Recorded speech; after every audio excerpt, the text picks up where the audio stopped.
नमस्कार साथियों, उम्मीद करती हूँ आप सब बढ़िया होंगे और अपनी पढ़ाई को अच्छी तरीके से कर रहे होंगे। तो हम लोगों ने 107 नंबर क्वेश्चन तक देख लिया था। अब इसके आगे हम देखेंगे 108 नंबर क्वेश्चन से। तो चलिए देखते हैं। क्वेश्चन है हमारा, धावक तेज गति से दौड़ते हैं। धावक तेज गति से दौड़ते हैं, वाक्य में तेज गति क्रिया विशेषण का कौन सा भेद है? तो ऑप्शन ए है स्थानवाचक, ऑप्शन बी परिणामवाचक, ऑप्शन सी है कालवाचक, ऑप्शन डी है रीतिवाचक। जिसमें से ऑप्शन बी हमारा सही हो जाता है परिणामवाचक। ठीक है, इसके आगे 109 नंबर क्वेश्चन, परिणामवाचक क्रिया विशेषण अव्यय क्या है? तो ऑप्शन ए है क्षण भर, ऑप्शन बी निसंदेह, ऑप्शन सी अन्यत्र, ऑप्शन डी अन्य अत्यंत। तो इसमें से ऑप्शन डी हमारा सही हो जाता है अत्यंत। ठीक है, इसमें परिणामवाचक क्रिया विशेषण है।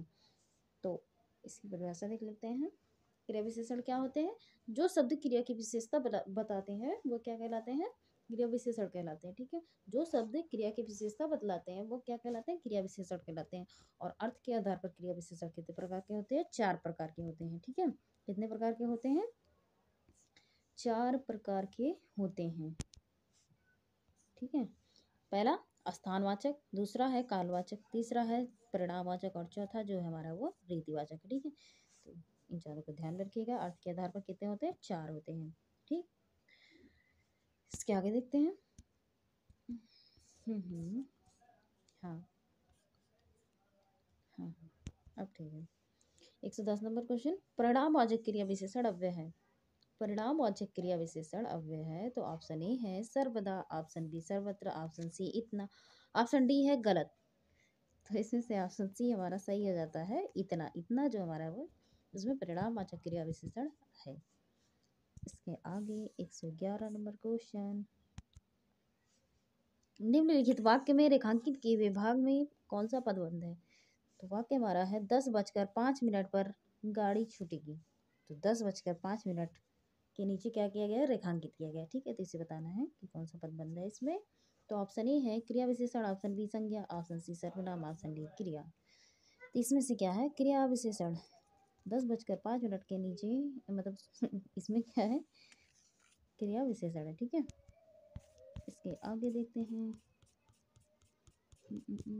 हाँ हाँ, अब ठीक है, चलिए ठीक है भैया, देखते हैं। निम्नलिखित वाक्य में क्रिया विशेषण पदबंध क्या है?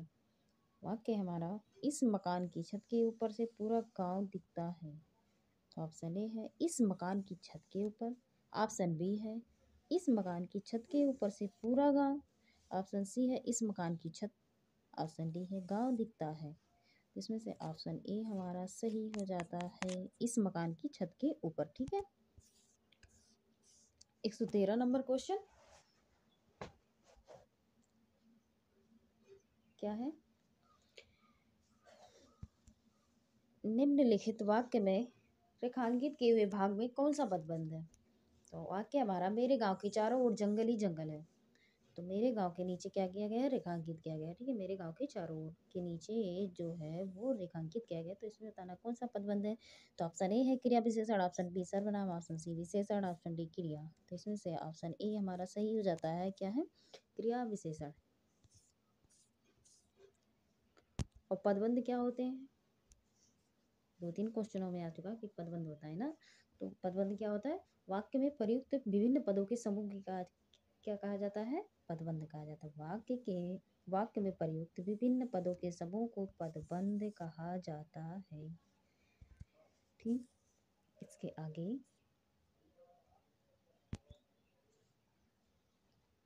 114 नंबर क्वेश्चन, निम्नलिखित वाक्य में क्रिया विशेषण पदबंध क्या है? निम्नलिखित वाक्य में क्रिया विशेषण पदबंध क्या है? तो वाक्य हमारा है, उस पहाड़ी के पीछे मेरा गांव है। उस पहाड़ी के पीछे क्या है? मेरा गांव है। ठीक, तो ऑप्शन है, ऑप्शन ए हमारा है उस गांव के पहाड़ी के पीछे, ऑप्शन बी उस पहाड़ी, ऑप्शन सी मेरा गांव है, ऑप्शन डी है के पीछे। तो ऑप्शन ए हमारा सही हो जाता है उस पहाड़ी के पीछे। ठीक है, इसके आगे 115 नंबर क्वेश्चन, निम्नलिखित वाक्यों में क्रिया विशेषण युक्त वाक्य कौन सा है? तो ऑप्शन ए है मैं कल नहीं जाऊंगा। ऑप्शन बी है ये फूल सुंदर है। ऑप्शन सी है लड़का रोते रोते घर पहुंचा। तो ऑप्शन डी है आज शाम को मत आना। ऑप्शन सी हमारा सही हो जाता है, लड़का रोते रोते घर पहुंचा। तो इसमें क्रिया विशेषण क्या है, रोते रोते। ठीक है, रोते रोते में क्या है, क्रिया विशेषण है। इसके आगे हमारा परिणाम बोधक खत्म होता है। अब यहाँ से जो हमारा स्टार्ट होगा वो समुच्चय बोधक अव्यय स्टार्ट होगा, और इससे रिलेटेड क्वेश्चन हम देखेंगे। जो ये हमारे PYQs हैं उनको देखेंगे। तो चलिए देखते हैं 116 नंबर क्वेश्चन। तो 116 नंबर क्वेश्चन क्या है, दिए गए वाक्य में अव्यय ज्ञात कीजिए। दिए गए वाक्य में अव्यय ज्ञात कीजिए। तो वाक्य क्या है, जल्दी चलो ताकि समय पर पहुंच जाए। जल्दी चलो ताकि समय पर पहुंच जाए। तो ऑप्शन ए है विस्मयादि बोधक, ऑप्शन बी है क्रिया विशेषण, ऑप्शन सी है संबंध बोधक, ऑप्शन डी है समुच्चय बोधक। इसमें से ऑप्शन डी हमारा सही हो जाता है, समुच्चय बोधक। ठीक है, कहाँ चला गया, हाँ यहाँ से चलिए देखते हैं, इसकी व्याख्या देख लेते हैं। दिए गए वाक्य में जल्दी चलो ताकि समय पर घर पहुंच जाए में समुच्चय बोधक अव्यय है, और समुच्चय बोधक अव्यय है किसमें, ताकि में। ठीक है, तो समुच्चय बोधक कहते किसे हैं, ऐसे शब्द जो दो या दो से अधिक शब्द, वाक्यांश या वाक्य या वाक्यांश को जोड़ने का काम करते हैं।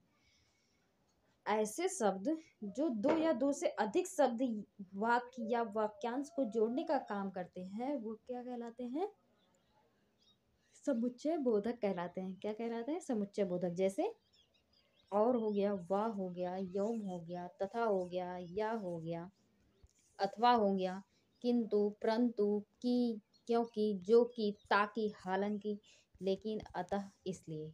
ये इतने जो है इससे हमें पता चलता है कि इसमें समुच्चय बोधक अव्यय है। ठीक है, समुच्चय बोधक जो अव्यय है वो भी दो प्रकार के हैं। पहला कौन सा है, समानाधिकरण।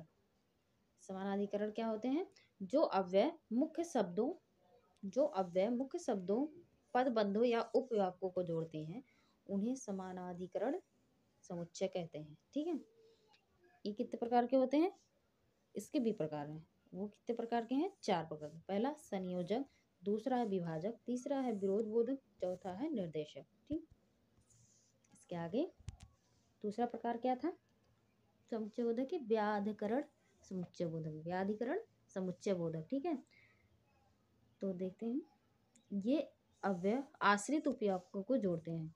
इनके भी चार भेद है। कितने भेद है, चार। पहला कारक बोधक बोध, दूसरा है संकेत बोध, तीसरा स्वरूप बोध, और चौथा है उद्देश्य बोध। ठीक है, तो इसको भी ध्यान में रखिएगा और इसको भी ध्यान में रखिएगा। तो इसके आगे 117 नंबर क्वेश्चन, समानाधिकरण किस अव्यय का भेद है। ऑप्शन ए है समुच्चय, ऑप्शन बी क्रिया विशेषण, ऑप्शन सी संबंध बोधक, ऑप्शन डी है विस्मयादि बोधक।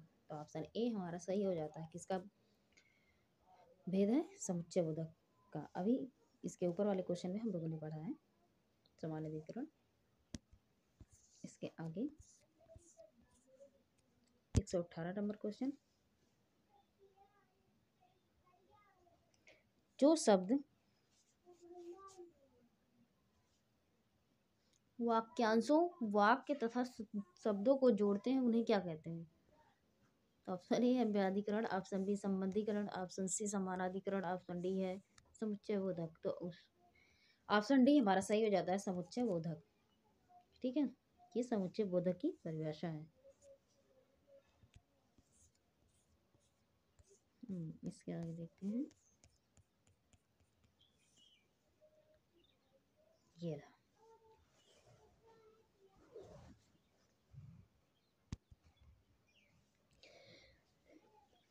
तो 119 नंबर क्वेश्चन देखते हैं, मैंने तुम्हें पढ़ाया इसलिए तुम उत्तीर्ण हो गए।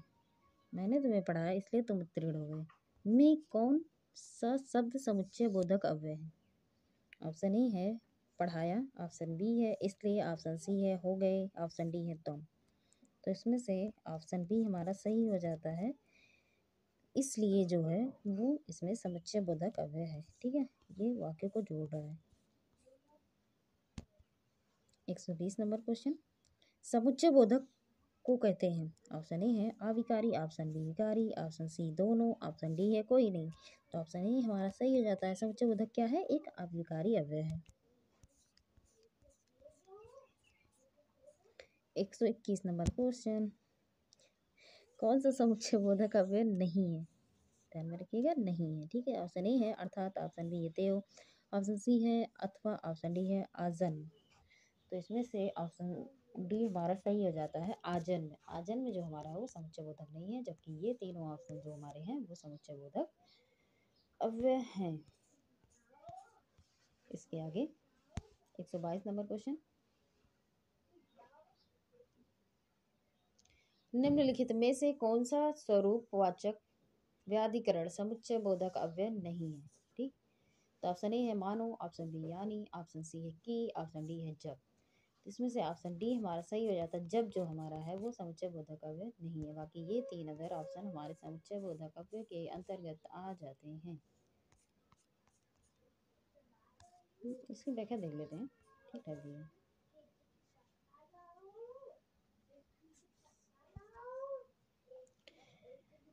दिए गए विकल्पों में जब स्वरूपवाचक व्याधिकरण समुच्चय बोधक अव्यय नहीं है,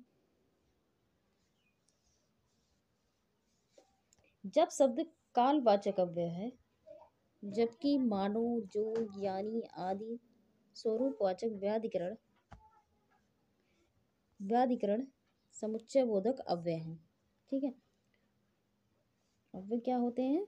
जिन शब्दों के रूप में लिंग, वचन, कारक आदि के कारण कोई परिवर्तन या विकार ना हो तो उन्हें क्या कहते हैं? अव्यय कहते हैं। ठीक है, अव्यय कितने प्रकार के होते हैं? 4 प्रकार के होते हैं। कितने प्रकार के होते हैं?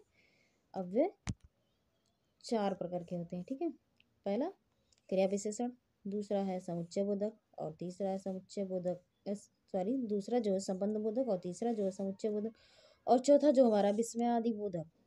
ये हमारे अव्यय के 4 प्रकार हो जाते हैं। ठीक, इसके आगे, अब इसके आगे जो देखते हैं समुच्चय बोधक जो है वो कितने प्रकार के होते हैं? 2 प्रकार के ये भी होते हैं। पहला है समानाधिकरण समुच्चय बोधक, दूसरा है व्याधिकरण समुच्चय बोधक। ठीक है, इसको भी ध्यान में रखिएगा। कालवाचक क्या होता है? अब इसके विचार भेद हैं। तो कालवाचक क्योंकि, जो कि, इसलिए कि, इसमें क्या हो जाएगा? कालवाचक। उद्देश्यवाचक जो, कि, ताकि, ये जो हैं ये हमारे उद्देश्य के लिए हो जाएंगे। और संकेत जो है जो, तो, यदि, तो, यद्यपि, तथापि, ये सब हमारे संकेतवाचक हो जाएंगे। ठीक है, और स्वरूपवाचक क्या है?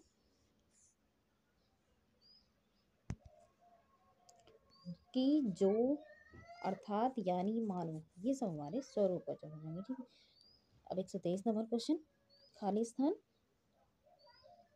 विरोध दर्शक समुच्चय बोधक अव्यय नहीं है। तो ऑप्शन ए है पर, ऑप्शन बी है बल्कि, ऑप्शन सी है वरन, ऑप्शन डी है अतएव। तो ये इसमें से ऑप्शन डी हमारा सही हो जाता है। अतएव जो हमारा है इस वाक्य में, सॉरी, विरोध दर्शक समुच्चय बोधक अव्यय नहीं है। ठीक, इसके आगे 124 नंबर क्वेश्चन, निम्नलिखित में से क्या परिणाम दर्शक अव्यय है? ऑप्शन ए है लेकिन, ऑप्शन बी नहीं, ऑप्शन सी है, और ऑप्शन डी है फलतः। तो ऑप्शन डी हमारा सही हो जाता है। फलतः जो है वो परिणाम दर्शक अव्यय है। ठीक है, इसके आगे 125 नंबर क्वेश्चन,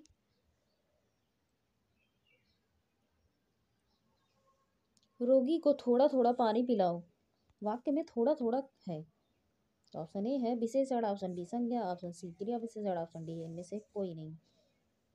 इसमें से ऑप्शन सी हमारा सही हो जाता है, क्रिया विशेषण। ठीक है, क्रिया विशेषण हमारा सही हो जाता है। थोड़ा थोड़ा में हमारा क्या है? क्रिया विशेषण। और क्रिया विशेषण में कौन सा? परिणामवाचक क्रिया विशेषण है। ठीक है, इसमें क्या है? परिणामवाचक क्रिया विशेषण। इसके आगे 126 नंबर क्वेश्चन, संकेतवाचक अव्यय नहीं है। तो ऑप्शन ए है तथापि, option B, sorry, option A है यद्यपि, तो ऑप्शन बी है तथापि, ऑप्शन सी है तब, और ऑप्शन डी है ताकि। तो इसमें से ऑप्शन डी हमारा सही हो जाता है, ये हमारा संकेतवाचक नहीं है। ठीक है। क्या हो रहा है, इसके आगे देखते हैं।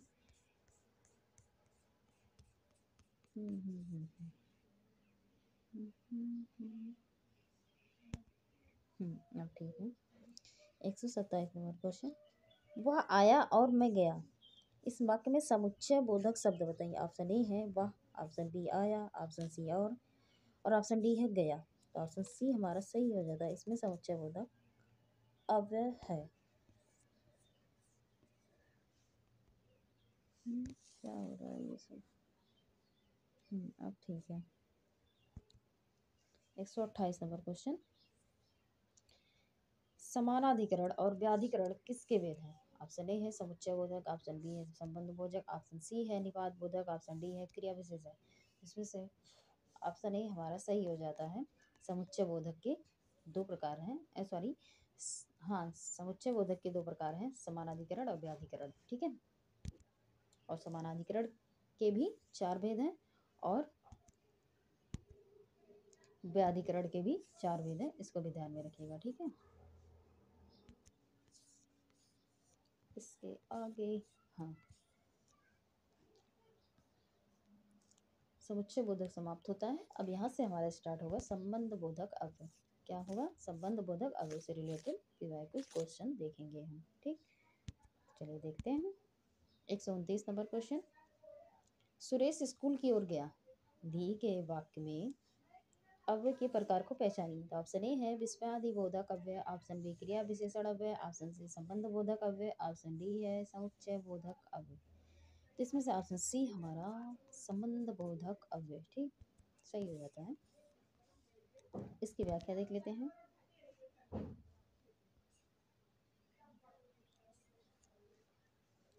दिए गए वाक्य सुरेश स्कूल की ओर गया में संबंध बोधक अव्यय है, क्योंकि यहाँ दिशा की ओर का प्रयोग किया गया है, दिशावाचक का प्रयोग किया गया है और दिशावाचक इसमें क्या है? वो और। ठीक है। ये जो सुरेश स्कूल की ओर गया। ठीक है। संबंध बोधक कहते किसे हैं?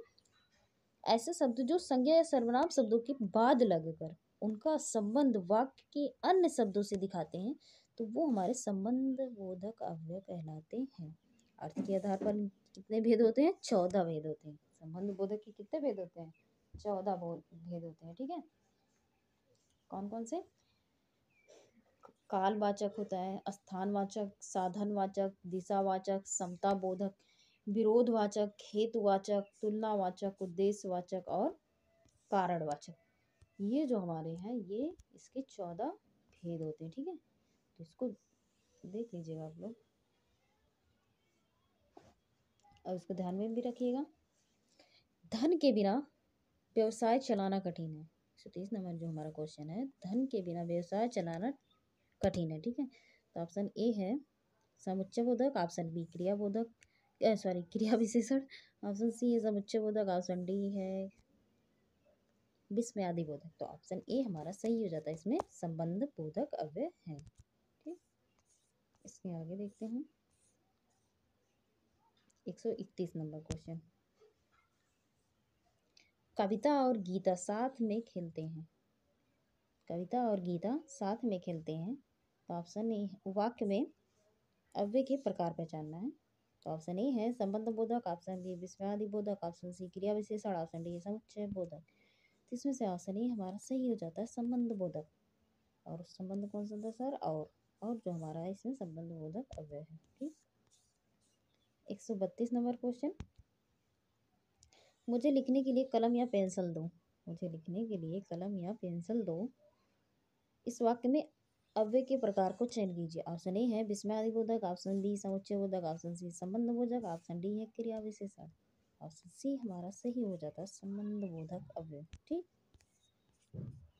133 नंबर क्वेश्चन। सुरेश स्कूल की ओर गया, सुरेश स्कूल की ओर गया, इस वाक्य में अव्यय के प्रकार को पहचानिए। तो ऑप्शन ए है समुच्चय बोधक, ऑप्शन बी क्रिया विशेषण अव्यय, ऑप्शन सी निपात अव्यय, ऑप्शन डी है संबंध बोधक अव्यय। ऑप्शन डी हमारा सही हो जाता है संबंध बोधक अव्यय। 134 नंबर क्वेश्चन।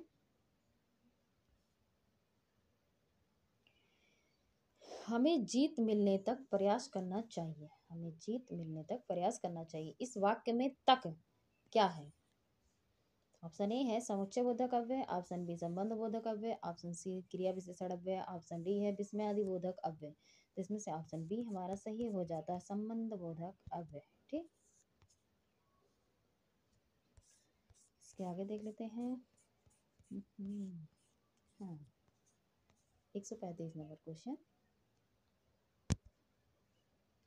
निम्नलिखित में अविकारी शब्द नहीं है। अविकारी शब्द नहीं है। ऑप्शन ए है क्रिया विशेषण, ऑप्शन बी सर्वनाम, ऑप्शन सी है संबंध सूचक और ऑप्शन डी है समुच्चय बोधक। तो इसमें से ऑप्शन बी हमारा सही हो जाता है। ये जो है अविकारी शब्द नहीं है, बाकी ये तीनों जो हमारे हैं ये अविकारी शब्द हैं। ठीक है, इसकी व्याख्या देख लेते हैं। दिए गए विकल्पों में से सर्वनाम विकारी शब्द हैं। जिन शब्दों में लिंग, वचन, कारक, काल, वाच्य आदि के कारण कोई विकार उत्पन्न नहीं होता है उन्हें अविकारी शब्द कहते हैं। जैसे क्रिया विशेषण, संबंध सूचक, समुच्चय बोधक तथा विस्मयादि बोधक, ये सब क्या है? अविकारी शब्द हैं। ठीक है, तो आज के लिए इतना ही। अब इसके आगे जो है कल हम कंटिन्यू करेंगे। तो थैंक यू सो मच।